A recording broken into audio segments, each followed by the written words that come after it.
আসসালামু আলাইকুম রহমতুল্লাহি ওয়া বারাকাতুহু। সম্মানিত দর্শকগণ, আপনারা কেমন আছেন? আশা করি ভালো আছেন। আলহামদুলিল্লাহ, আপনাদের দয়ায় আমিও ভালো আছি। সম্মানিত দর্শকগণ, আপনারা যারা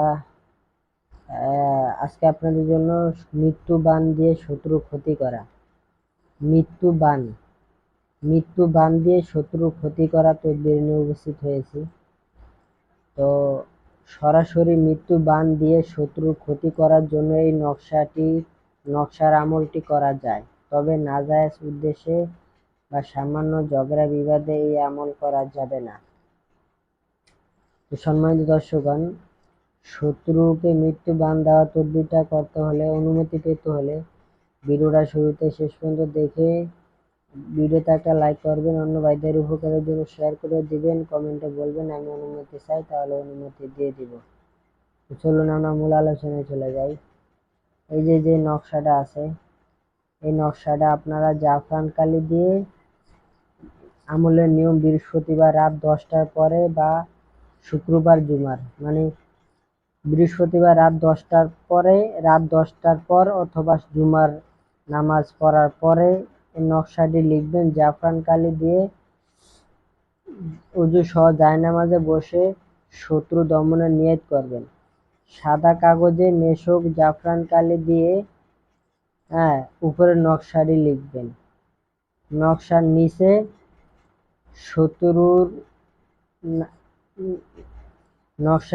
শত্রুর নাম, তার পিতার নাম। শত্রু যদি ছেলে হয় তাহলে ছেলের নাম, আর শত্রু যদি ছেলে হয় তাহলে প্রথমে লিখবেন তার বাপের নাম, পরে মাঝখানে বিন লিখবেন, তারপরে তার ছেলের নাম লিখবেন এই পাশে।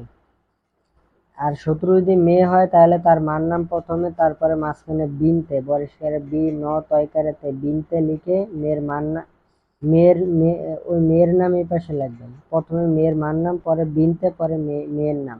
ঠিক আছে?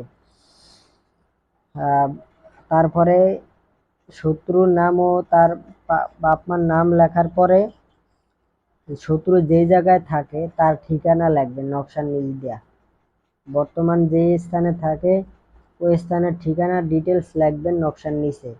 প্রথমে শত্রুর বাবার নাম আর শত্রুর নাম লিখে নেবেন, তারপরে তার নিচ দিয়ে লিখবেন শত্রু বর্তমান যেই জায়গায় ঠিকানা থাকে ওই ঠিকানা ভালোভাবে লিখবেন।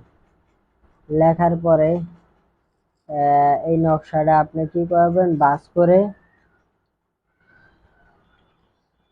করে এই যে এখানে লেখা আছে, বাস করে নকশা আগুনে পুড়িয়ে দিবেন। শত্রু অবস্থা খুবই খারাপ হবে। ঠিক আছে? তো তদবিরটা যেভাবে বলেছি এই নিয়মে করবেন, সঠিক নিয়মে কাজ করবেন, তাহলে শত্রুর অবস্থা খুবই খারাপ হয়ে যাবে। এখানে যেভাবে লেখা আছে সেভাবেই লিখবেন। তো আশা করি আমার কথা বুঝতে পারছেন। তো এতটুকু। আসসালামু আলাইকুম ওয়া রাহমাতুল্লাহি ওয়া বারাকাতুহু।